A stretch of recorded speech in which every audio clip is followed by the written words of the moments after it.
नमस्कार दोस्तों। आज आपके सामने Patriji daily message book part 2 volume 2 के नए अध्याय के साथ उपस्थित हूँ।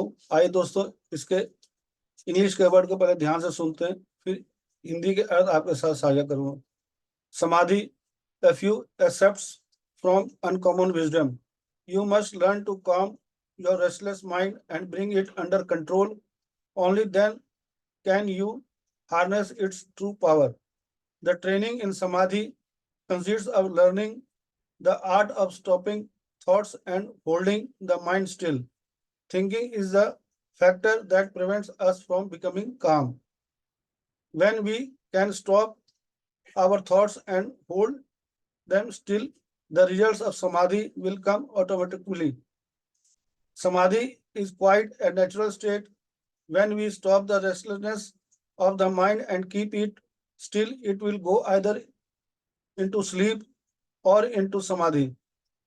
If we prevent it from going to sleep, it will then drop into Samadhi. Samadhi is natural. It is not something strange. Were it something strange, the Buddha would not have thought it.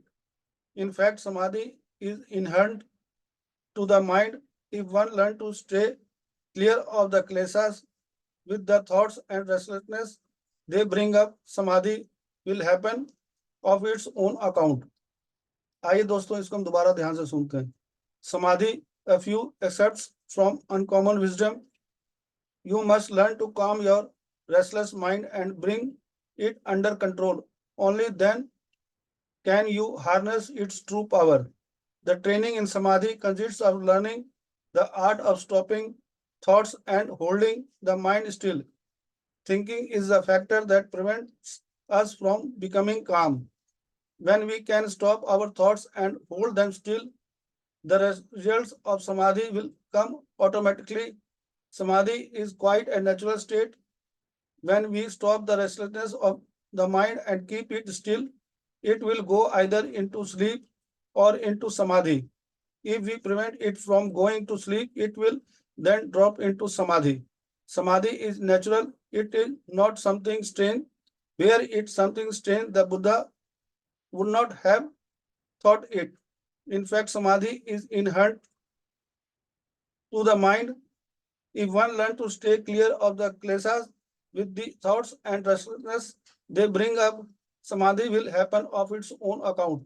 आइए दोस्तों, इसके हिंदी के अर्थ को बड़े ध्यान से सुनते हैं। समाधि असामान्य ज्ञान पुस्तक से कुछ अंश। आपको अपने बेचैन मन को शांत करना, उसे नियंत्रण में लाना सीखना चाहिए, तभी आप इसकी वास्तविक शक्ति का उपयोग कर सकते हैं। समाधि के प्रशिक्षण में विचारों को रोकने और मन को स्थिर रखने की कला सीखना शामिल है। सोच वह कारक है जो हमें शांत होने से रोकती है। जब हम अपने विचारों को रोक सकते हैं और उन्हें स्थिर रख सकते हैं, तो समाधि का परिणाम अपने आप आ जाएंगे। समाधि बिल्कुल स्वाभाविक अवस्था है। जब हम मन की चंचलता को रोककर उसे स्थिर रखेंगे तो वो या तो निद्रा में चला जाएगा या समाधि में। यदि हम उसे सोने से रोकेंगे तो वो समाधि में चला जाएगा। समाधि स्वाभाविक है, यह कोई अजीब बात नहीं है। यदि यह कुछ अजीब होता तो बुद्ध ने इसके बारे में नहीं सोचा होता। वास्तव में समाधि मन में अंतर्निहित है। यदि कोई अपने मन में आने वाले विचारों और बेचैनी से क्लेशों को दूर रहना सीख ले तो समाधि अपने आप घटित हो जाएगी। आइए दोस्तों, इसको थोड़ा सा विस्तार में दोबारा सुनते हैं। समाधि असामान्य ज्ञान पुस्तक से कुछ अंश लिए गए हैं। पत्री सर हमें यहाँ समाधि के बारे बहुत अद्भुत ज्ञान दे रहे हैं। हम ध्यान करते हैं, हमें समाधि के बारे में अच्छी तरह पता है यहाँ, लेकिन पत्री सर हमें थोड़ा विस्तार रूप में बता रहे हैं। आइए दोस्तों, इसको हम ध्यान से सुनते हैं। अपने आप बेचैन मन को शांत करना और उसे नियंत्रण में लाना सीखना चाहिए। यहाँ पर बता रहे हैं कि हमें बेचैन मन को शांत करना और उसे नियंत्रण में लाना सीखना चाहिए। ये दोस्तों तभी संभव है जब नियमित रूप से ध्यान करेंगे तो हम इन चीजों को आराम से कर सकेंगे। तभी आप इसकी वास्तविक शक्ति का उपयोग कर सकते हैं। जो वास्तविक शक्ति जब हम ध्यान में जो अनुभव करते हैं तभी उसका हम उपयोग कर सकते हैं। समाधि के प्रशिक्षण में विचारों को रोकने और मन को स्थिर रखने की कला सीखनी चाहिए। जब हम ध्यान करते हैं, जब समाधि की अवस्था आती है, तो विचारों को रोकना और मन को स्थिर रखने की जो कला है वो तभी हमें सीख पाएंगे। सोच ही वो कारक है जो हमें शांत होने से रोकती है। सोच ही जो है हमारे अंदर जो चलती रहती है। जब हम ध्यान करते हैं हमारे अंदर बहुत से विचार चलते हैं, बहुत सी सोच इधर उधर की हमें महसूस करते हैं, तो उसके बारे में बता रहे हैं पत्नी सर। वो हमें शांत होने से रोकती है। जितने ज्यादा विचार आएंगे उतना मन हमारा अशांत होगा। जितना हम विचारों को जो सहज रूप से देखते रहेंगे तो हमारा मन शांत हो जाएगा। जब हम अपने विचारों को रोक सकते हैं और उन्हें स्थिर रख सकते हैं तो समाधि के परिणाम अपने आप घटित हो जाएंगे।